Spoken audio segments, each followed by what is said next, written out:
All right, we're starting chapter 4, which is our beginning of trigonometry, and we're just going to talk about some different facts about angles. Hopefully, this is a review from your geometry days, but we'll see. So, just a few things to remember. An acute angle is any angle that's between 0 degrees and 90 degrees, but not including 90 degrees. A right angle is an angle that's exactly 90 degrees. An obtuse angle has to be between 90 and 180. A straight angle is exactly 180 degrees. A reflex angle, this was a new vocab term to me. I don't know if we need this or not, but that's something that's bigger than 180 degrees. We will look at angles that are more than 180 degrees around a circle, but less than a full circle, which is 360. Complementary angles are angles that sum to 90 degrees. Supplementary angles are angles that sum to 180 degrees. And when I say angles, I mean two angles. It couldn't be like it's two angles that are complementary to each other or supplementary to each other. It's not like 10 different angles that add up to 180. How many degrees are in a circle? We should know this, 360. And you'll need to know your quadrants. We're going to use a lot of quadrants. You can either number them with Roman numerals, which is really common. So you do need to know the first four Roman numerals: quadrant 1, quadrant 2, quadrant 3, and quadrant 4. Or if you just use regular numbers, I don't care. You just need to be able to recognize. Most textbooks in our AP test will give us the quadrants using Roman numerals. All right, so our focus this chapter in AP Pre-Calculus is focusing on angles that are in standard position. So standard position for an angle means the vertex of the angle is at the origin. So we know the origin is 0, 0. That means that we've got some point that's the vertex at 0, 0. So let's just label that vertex. The initial side is on the positive x-axis. So the initial side, or the initial ray, because it's got a point and can go on forever, is sitting right here on the positive x-axis. And then the terminal side can be anywhere. So let's just say we have another ray that goes here. This is the terminal side. And I forgot to label this. This is the initial side. So label the parts of the angle. We have the vertex. We have the initial side. This is where the angle starts. We have the terminal side, which is where the angle ends. And it could be that this angle that I sketched opens in this direction. Let's estimate. Maybe that's like 60 degrees, roughly. So this would be considered a positive angle. That's like a 60-degree angle right there. Angles can be positive or negative. So something that we need to know, a positive angle, it all depends on which way you're rotating. So imagine this is like a closed, the two sides are closed, and then you open the terminal side to rotate it. If you rotate counterclockwise, I know some of us, it takes us a while to think about that. Counterclockwise, like the opposite way that a clock hand turns. Counterclockwise is a positive angle. I also just kind of think of it as like from the initial side, from the term or from the positive x-axis, you're kind of rotating up and around as your first thing. So that makes sense to me. Positive angles are sort of up from the x-axis and around. You could have a negative angle. So it could have been that from my initial side, I rotated around this way. And if I say this blue angle's 60 degrees, and I would estimate this to be about 300 degrees, right? That's in the negative direction, though. So a negative angle could land you in the same place, but you're rotating clockwise. If clockwise and counterclockwise is hard to remember for you, you can also just think of it again as like you're starting at the initial side at the x-axis and you're kind of going down and around first. So in my brain, that's what I'm thinking, up and down. All right, now I made up these values here. We'll talk more about them in a minute. In this trigonometry chapter, we often use the Greek alphabet as variables that represent unknown angles. So we're going to be talking a lot about angles, and we need to get to know a few of the Greek letters, not the entire alphabet, but just the most common ones. So the most common Greek letters are lowercase alpha. So this is alpha. We've got beta and theta. Now, theta is by far the most common. So that's one we're going to use most often. So I'm just going to say most common here. But any weird Greek symbol or Greek letter they throw at you could be used for angle, or sometimes we'll still just use X or any regular letter variable that we've been using before. All right, coterminal angles.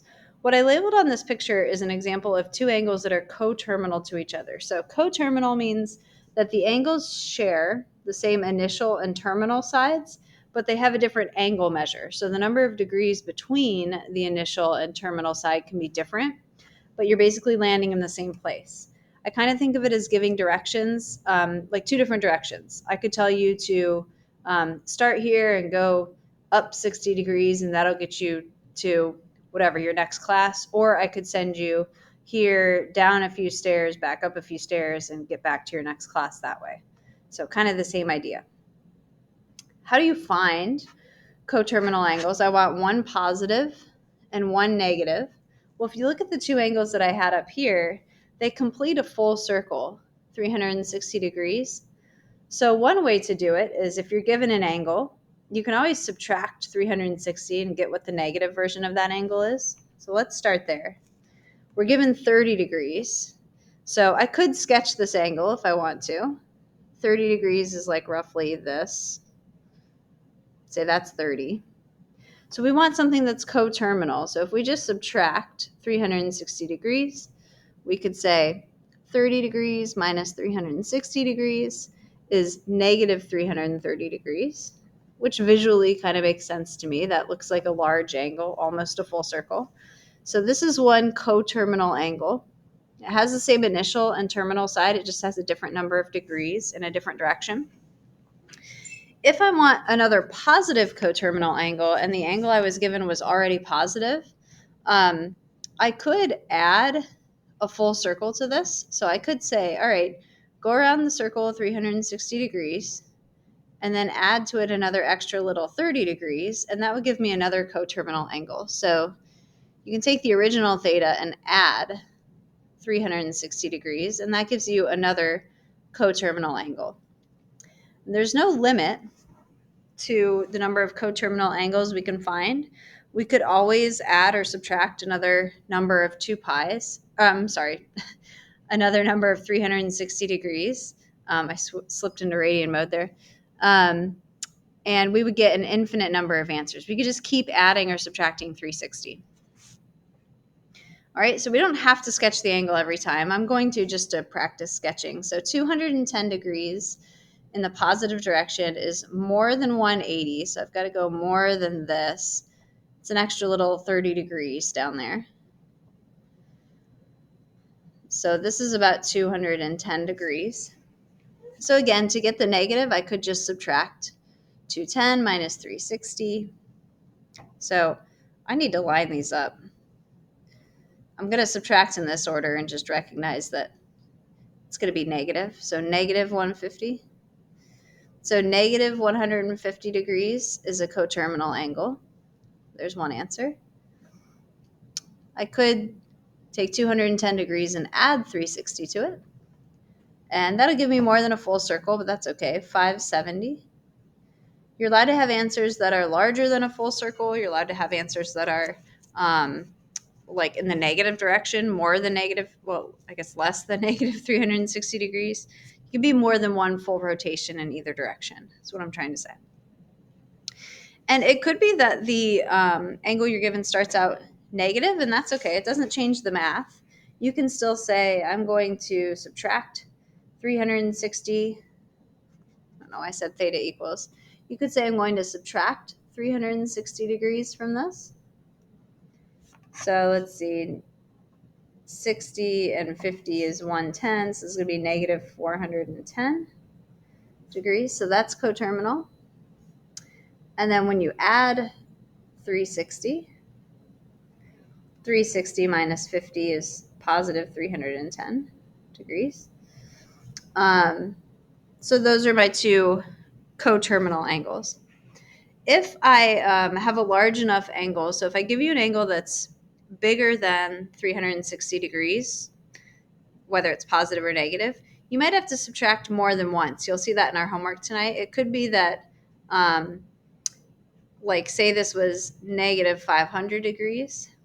If I add 360 to that, I don't get a positive angle. I would get a negative angle. So that negative answer would be coterminal. What would this be? This would be negative 140. So that's a negative coterminal angle, but I'd have to add 360 to it again if I want to get a positive coterminal angle.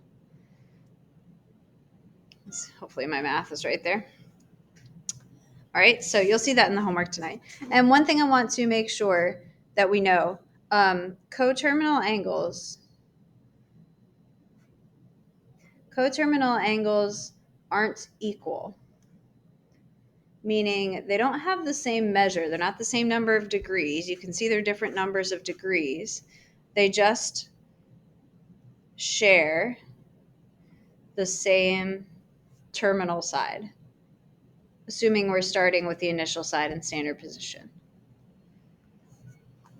So you have to be careful. It's not that negative 330 equals 390. It's just that they're in the same position. This is something, by the way, that we're practicing, not just for fun. We will be using angles and needing coterminal angles to make problems involving trigonometry a little bit easier. All right, and then we also want to switch to talking about radians. So a radian is an angle.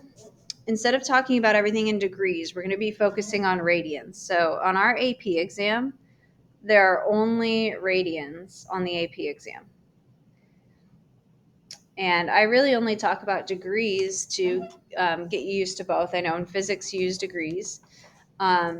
We're so used to degrees, it's nice to have a reference point for radians, but we're mostly going to be in radian mode. So a radian is an angle measured by the amount of times the radius fits into the distance traveled around a circle. So a radian is more related to circumference, whereas degrees are more related to like the actual rotation around the circle.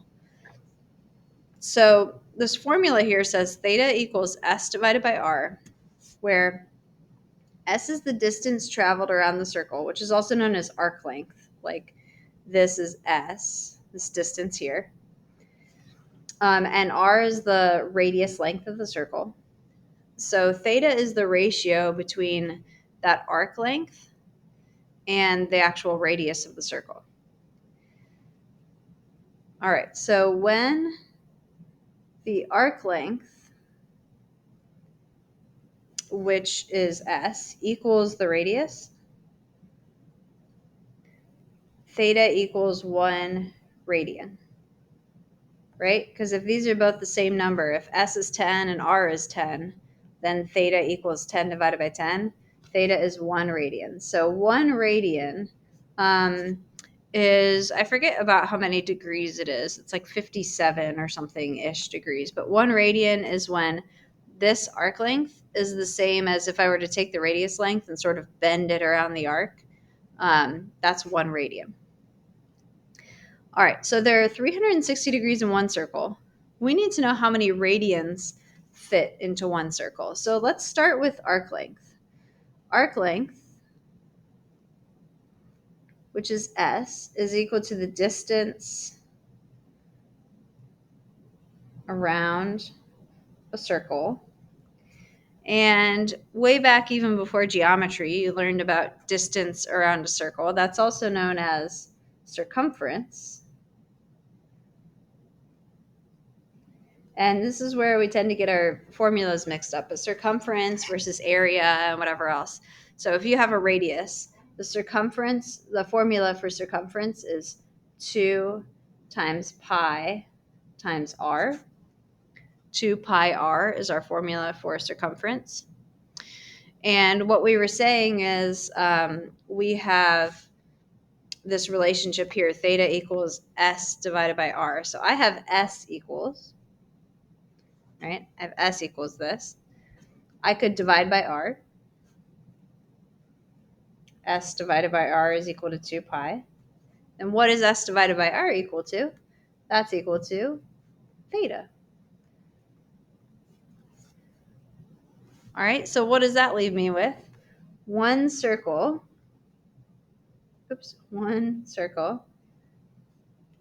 has 2 pi radians. Think about pi. Pi is like 3.14-ish. So that means that one circle has about 6.28-ish radians in it. Let's write that down. It's kind of good to know about how many radians that is. So what this means is you could draw any circle, measure the length of the radius, and if you could drape that radius around the circle and just keep connecting the length of that radius around the circle, it would fit around the circle about definitely 6 full times and then an extra little like 0.28-ish. This goes on forever. I'm just rounding for simplicity's sake, no matter what size the circle. So this is true for any size circle. There are 360 degrees no matter what size. There are 2 pi radians no matter what size. So 2 pi is something to memorize, since just like you have 360 degrees memorized. For these problems, radians have no label.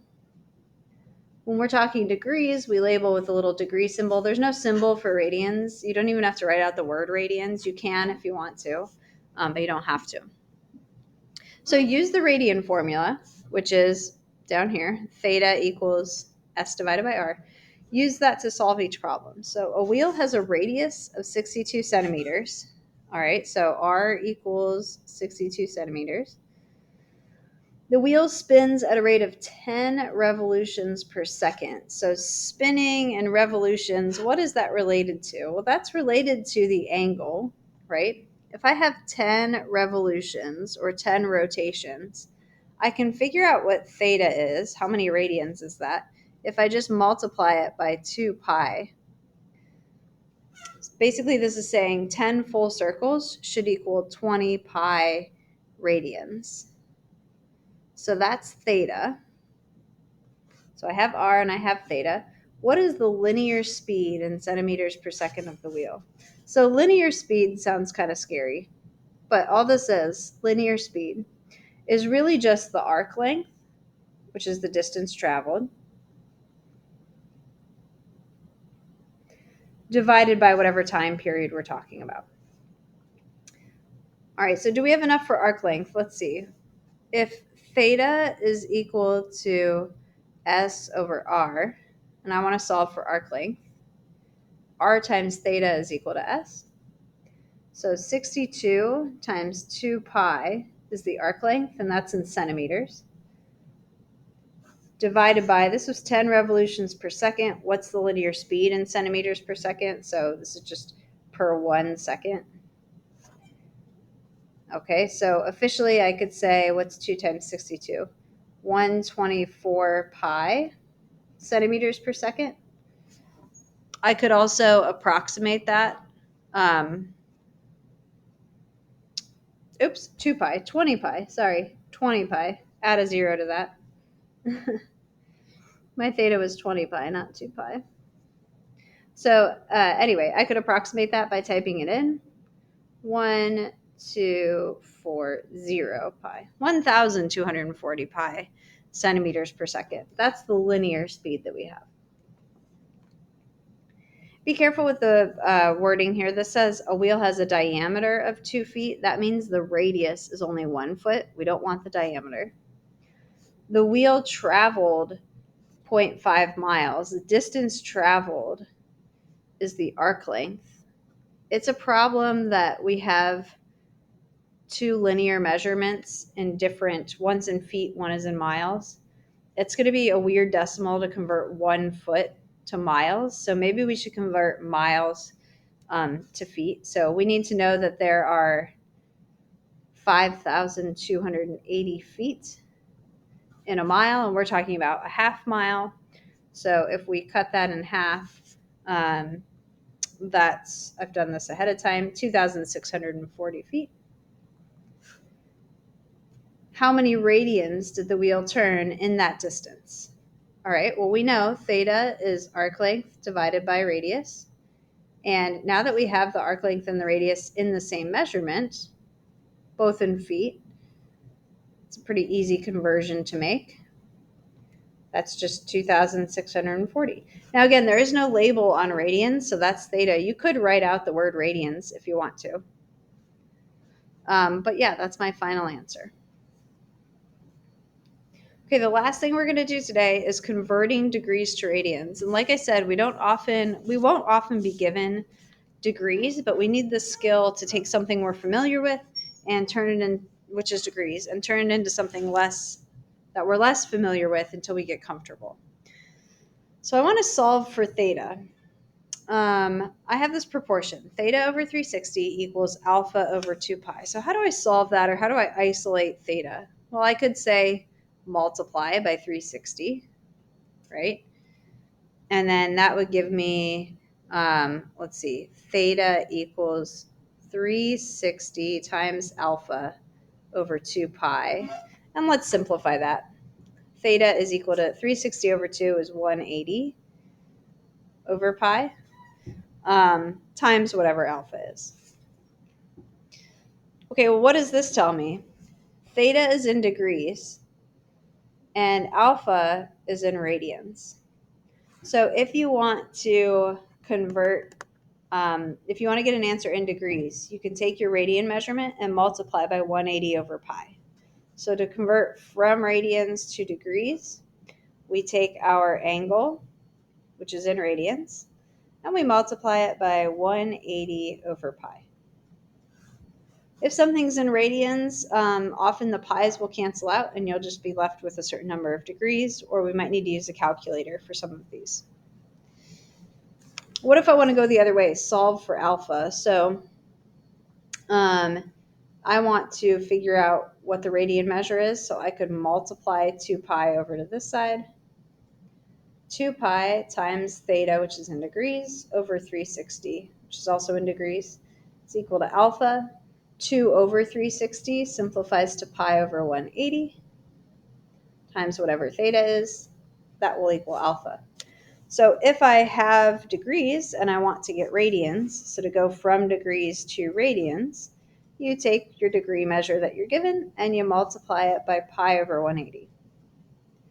The quick way that I have memorized, what you multiply by, whatever's on top is what you want to get. So if I want to get radians, I'm going to have pi on top. If I want to get degrees, I'm going to have 180 on top. That's just kind of how I have that memorized.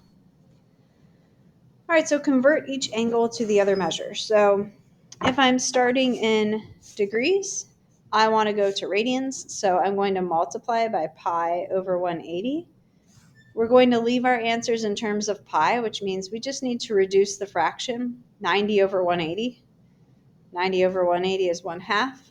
So instead of 1/2 pi, we usually write this as pi divided by 2. Negative 160 degrees into radians is again times pi over 180.